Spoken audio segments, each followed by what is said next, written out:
Greetings, everyone. Welcome to the UPstanders podcast. My name is Dr. Omékongo Dibinga, and I am so happy to be joined by the incredible, the incomparable Zenda Walker. Everybody knows her books that are out there. We're going to talk about all of that, but let me just share a little bit about Zenda from her website. Zenda Walker is a best-selling. It just sounds right. It just sounds right. It sounds right, Zenda. Best-selling, award-winning. Sounds even better.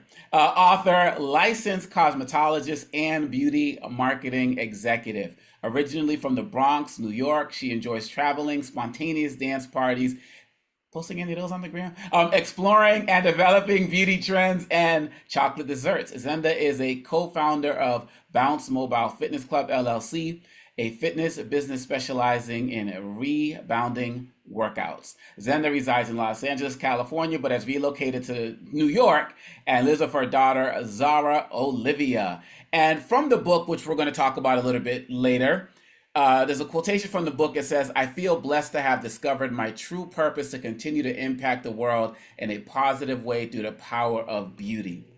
Zenda, welcome to the UPstanders podcast. How are you doing?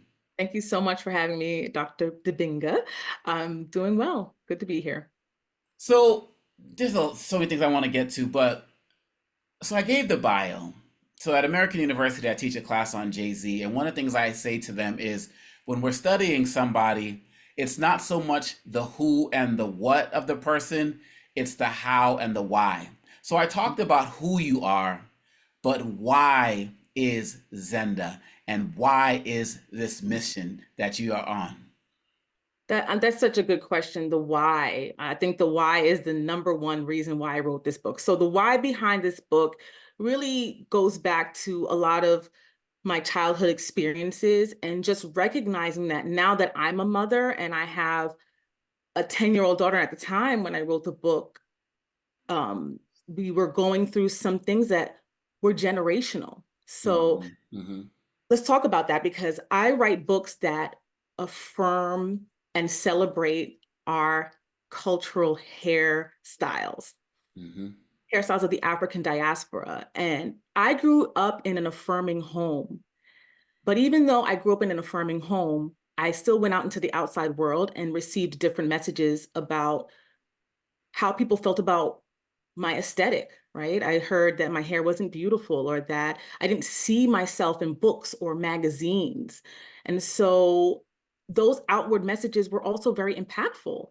And even though I raised my daughter in a home that's affirming her every day, daughter, you're beautiful, daughter, you're smart, you're kind, you have so much to offer the world, she too was transitioning from a point where she felt very confident in herself to starting to question herself and to start to feel insecure. And so I knew that during our hair wash days in particular, I had an opportunity to bring more affirming language into our wash days and also make those days more meaningful. Mm-hmm. And so we would talk about the why behind our hairstyle, not just the how-tos. We could see how-tos all day on YouTube, right?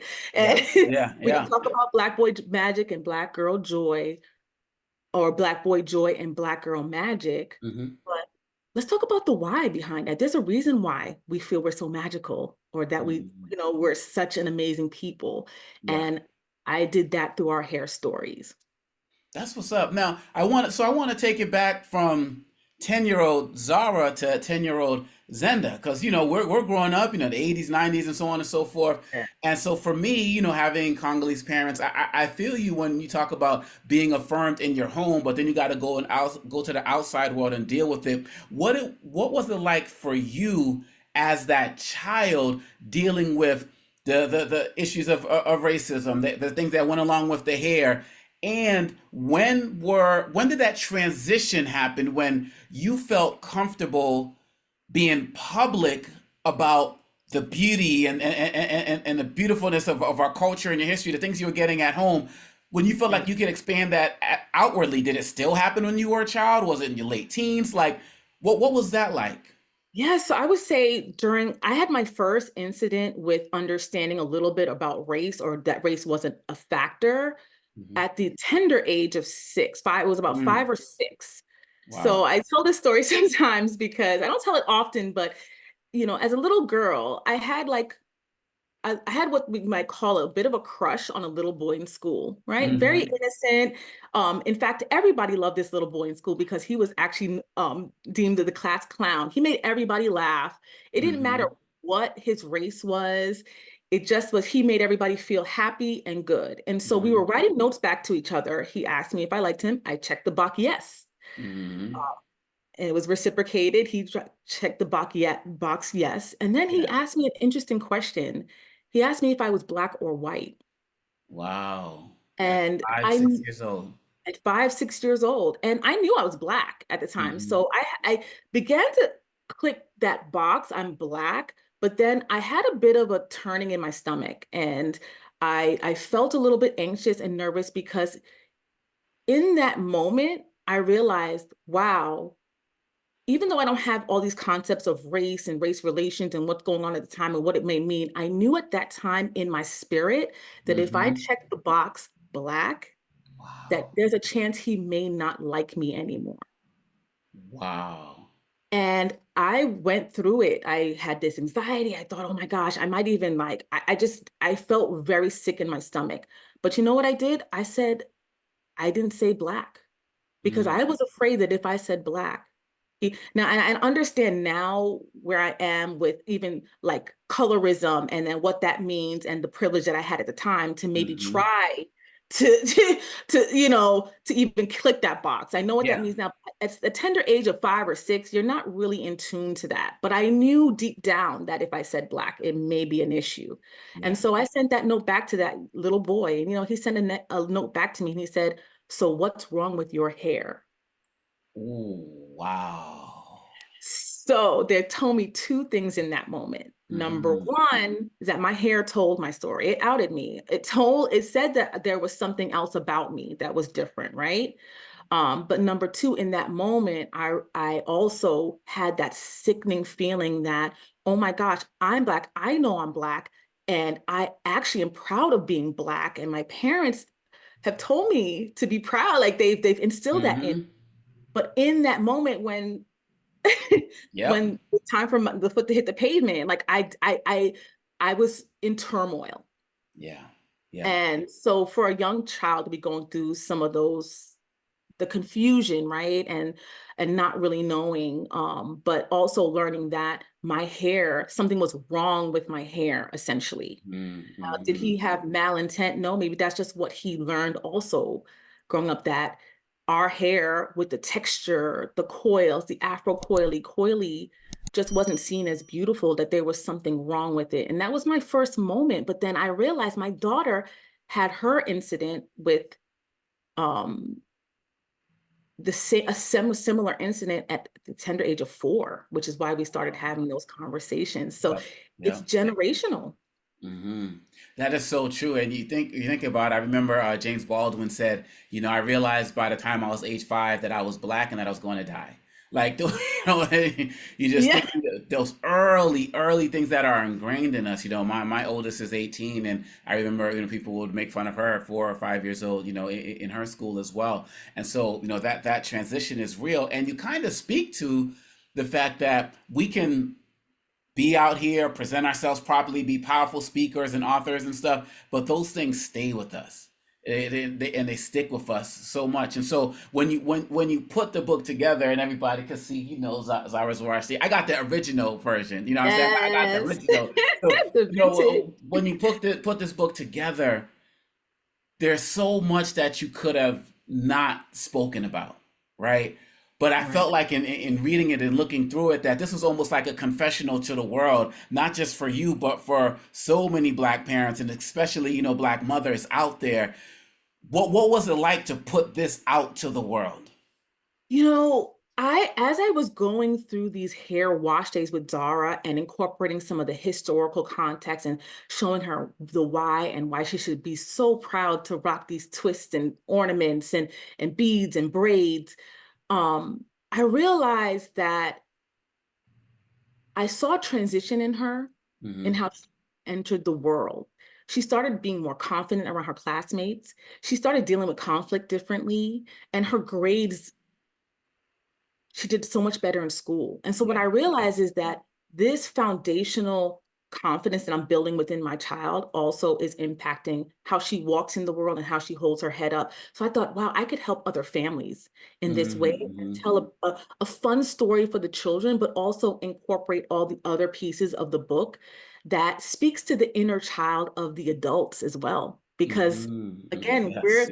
we're expected to kind of build our children up differently than what we got when we were younger, to a certain extent, Mm-hmm. right? Mm-hmm. Mm-hmm. Mm-hmm. And we both, I know we come from both really affirming homes, but again, not everybody grew up in an affirming home, and we have adults walking in the world that just they want to instill that encouragement, but Mm-hmm. don't know how. And I thought, wow, I could write this story and tell this story, and it's something that I believe that other Black families or families of the African diaspora could relate to.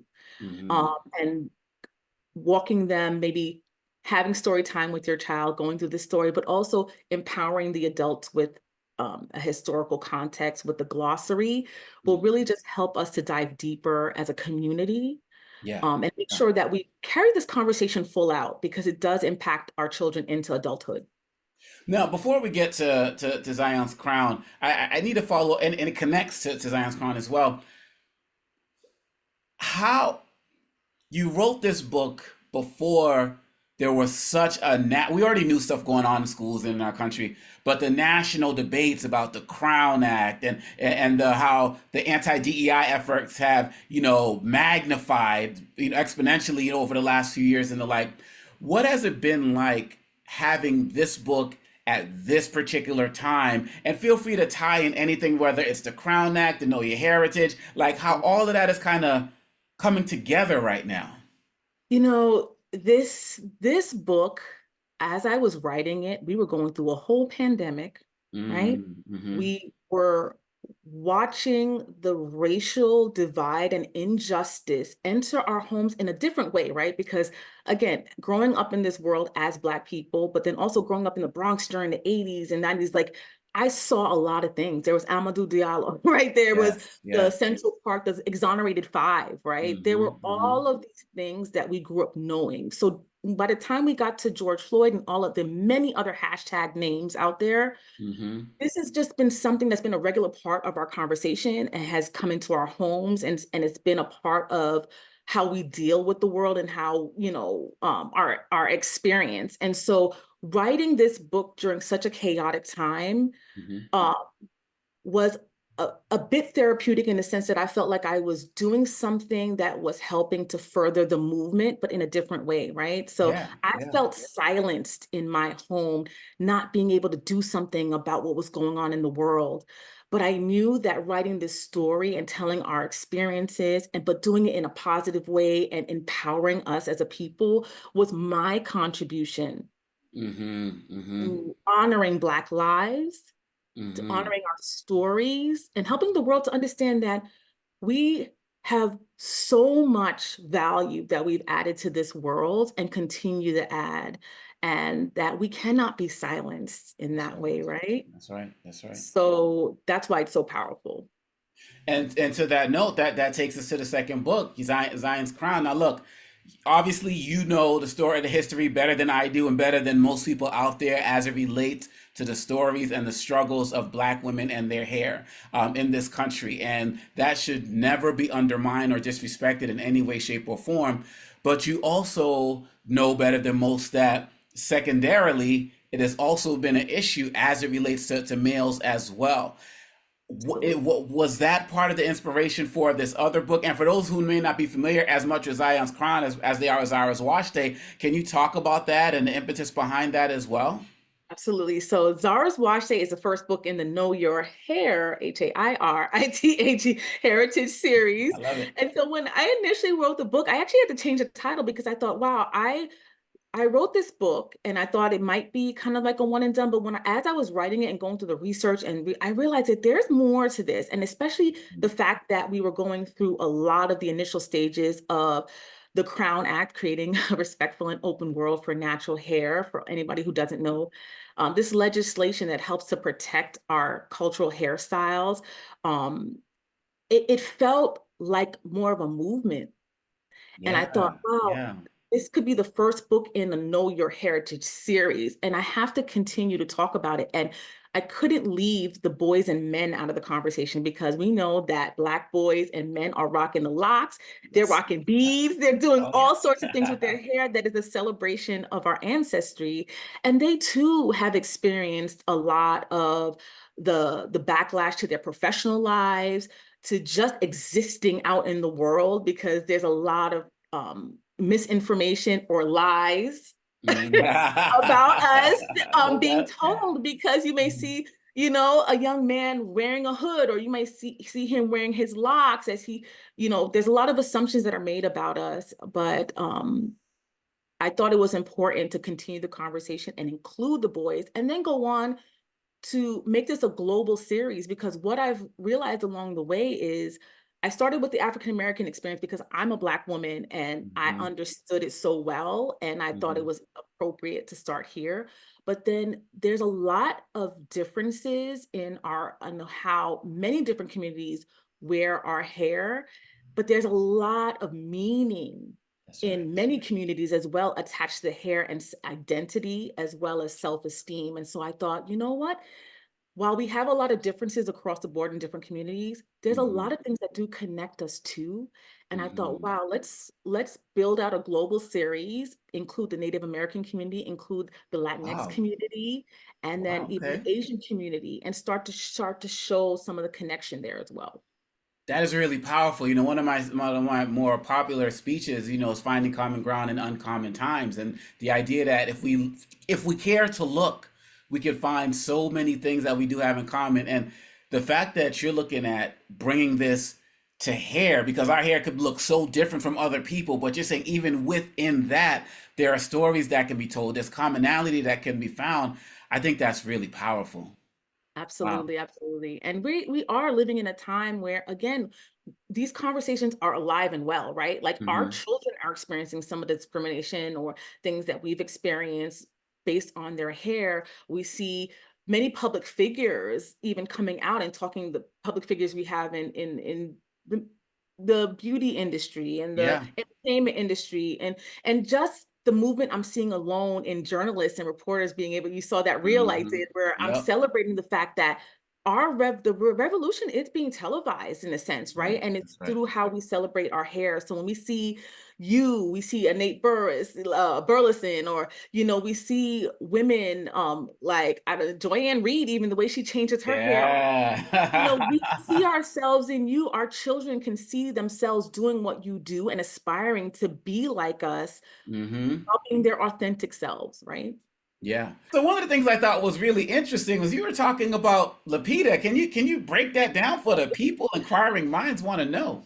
Yeah, so in the new version of Zara's Watch Day, I was able to get a beautiful foreword by Academy Award winning actor and New York Times bestselling author Lupita Nyong'o. It's such a great story how I met her. So when I initially published Zara's Watch Day, I was out there, I was putting myself out there, I was marketing the book. I had connected to several different schools in the LA area, and then I came across a a a village called the Private School Village, which is led by Lisa Myers Mhm. Johnson. And um, it's just like a group of public schools that are private schools that get together and make sure that Black and Brown students feel like they belong, to create activities so that they can, really be supported in their private school journey. Mhm. I was asked to present my book at a heritage day that they were having to talk about hair. Wow. And one of the stylists that was on the panel that I shared was um, Lupita's LA stylist, Vernon Francois, very talented, amazing artist. And we had a great time on the call. We connected. He knew that I worked with natural hair and locks. And when it was time for Lupita, who was really interested in locking her hair, um, to follow through with that, he Mhm. reached out to me. He remembered that that's some of the work that I do. So I actually connected with her. And I didn't know at the time it was going to be her, but when I saw her on that Zoom, big Wow. fan, Oh almost fell man. out. I mean, just she's so beautiful, so smart. and a really good person. And so we connected. And so I had at that point been working with her by the time I got my book deal for at least a year. Hmm.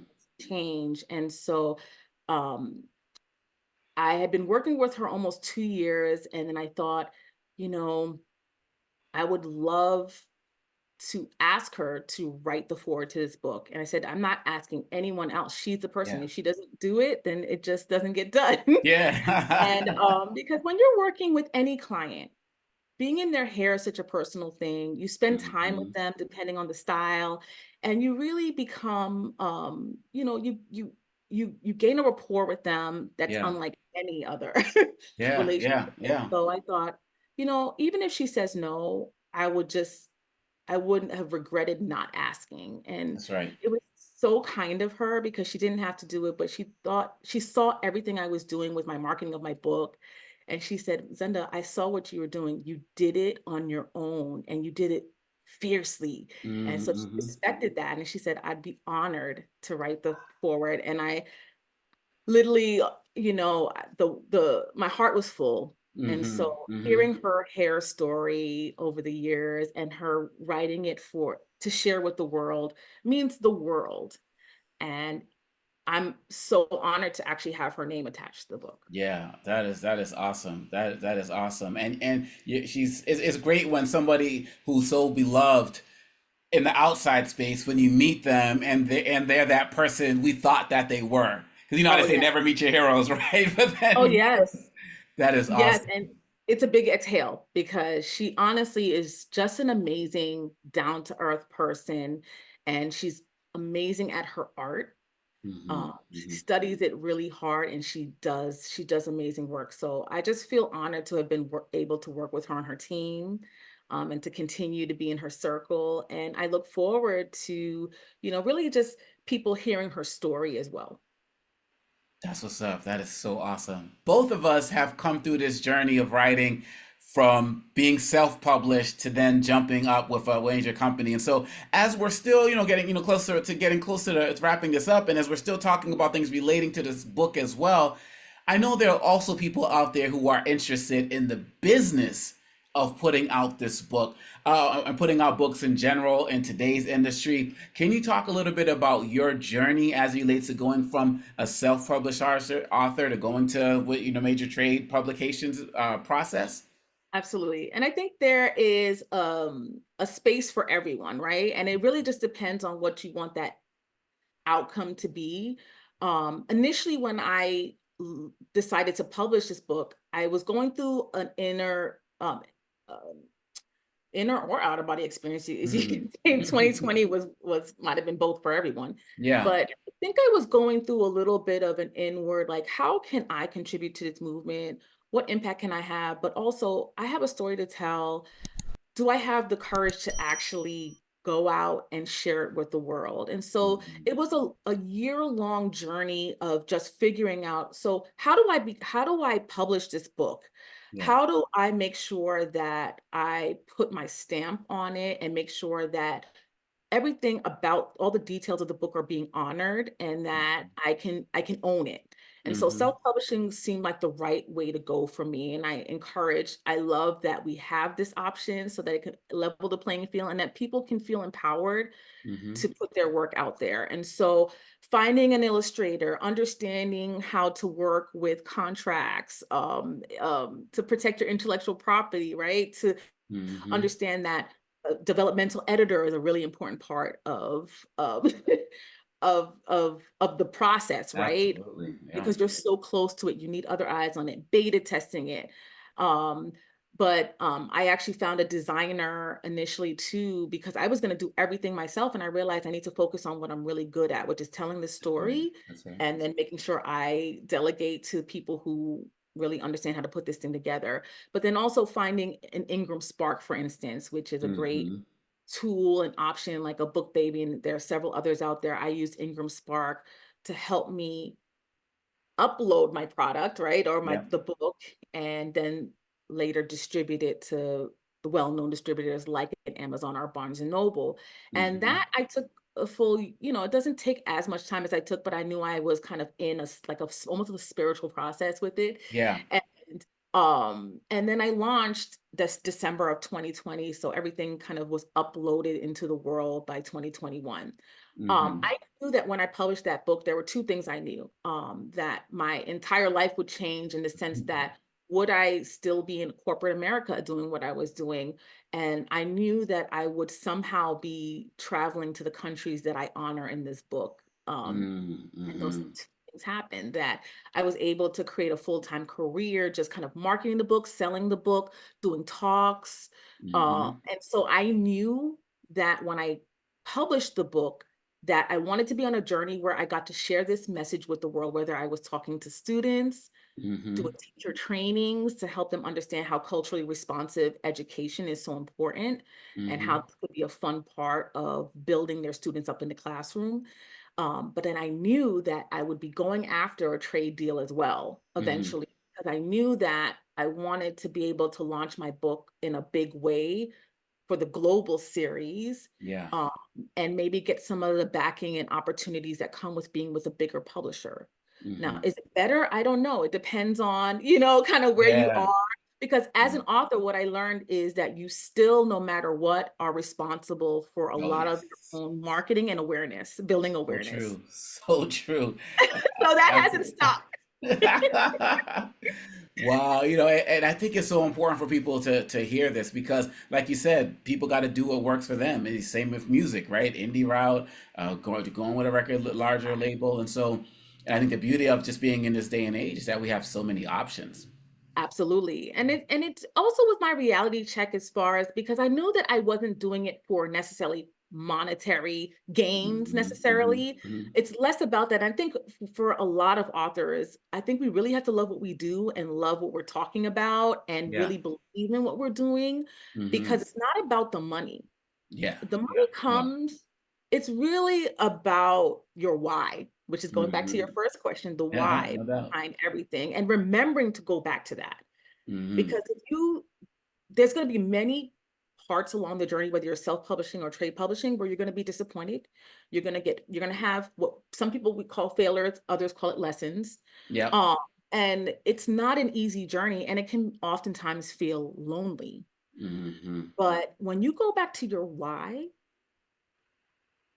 every time it changes the game. It drives a different level of motivation, That's and right. it helps you to honestly just stay true to that so that you're not distracted by a lot of the things that can come along the way to Hmm. stop you.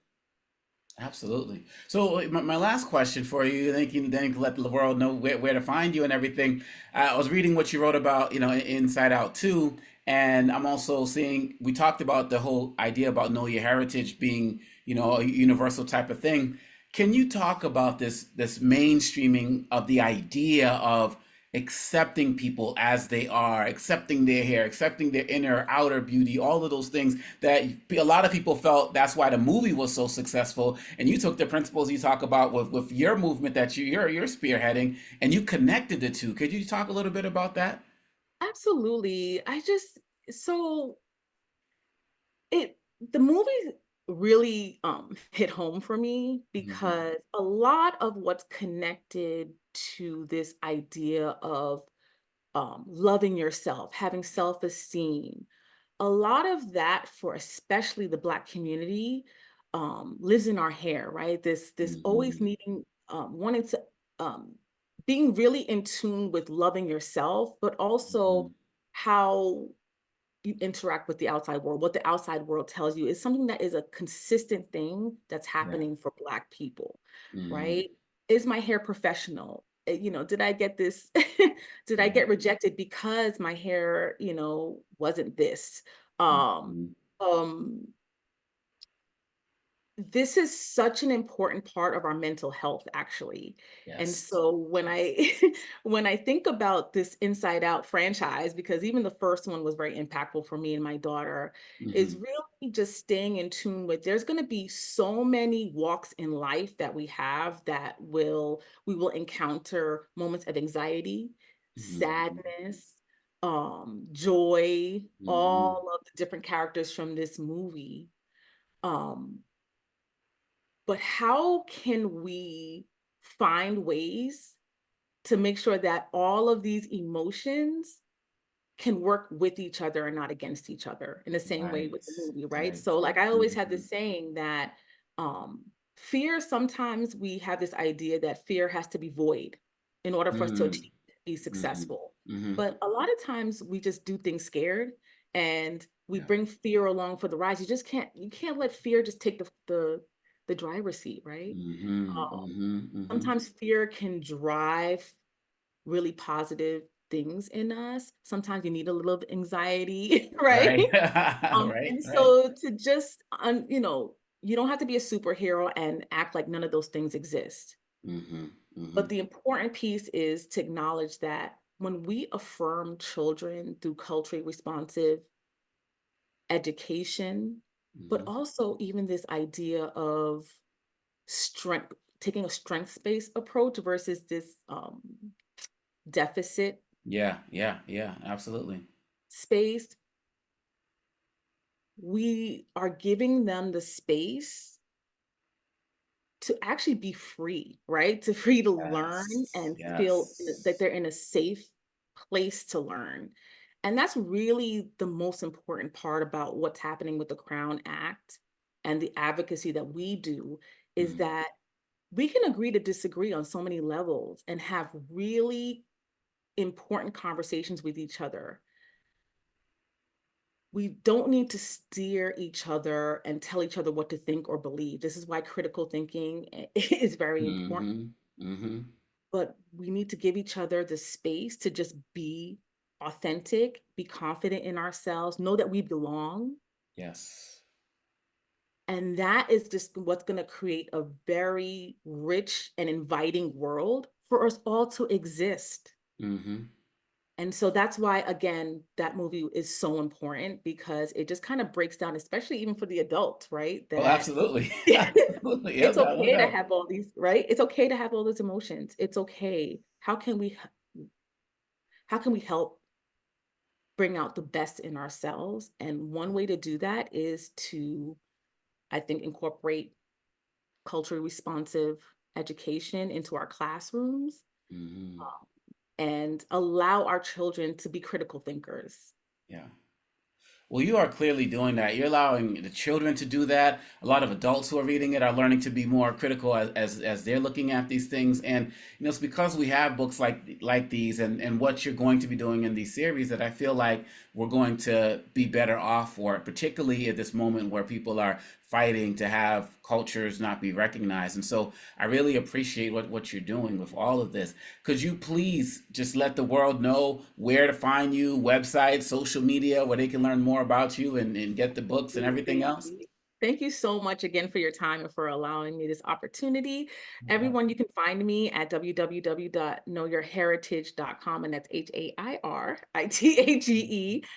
The books can be found on all major online platforms, including directly at Hachette Book Group. I have a link on my website. You can find me at author zendawalker on Instagram, or know_your_heritage on Twitter at Know Your Heritage with a UR. I don't Mm, know mhm. why. You can find me on LinkedIn at Zenda Walker. I am currently visiting schools, offering curriculum and activities with K through 12 classrooms, but I also customize the heritage conversations to um, collegiate, grad programs, as well as different ERG groups and corporations. So I'm happy to visit and talk heritage with everyone. That's what's up. Zenda Walker, thank you so much for joining the Upstanders podcast. Really appreciate you and wish you continued success. Thank you. Same to you, Dr. Dibinga. Thank you.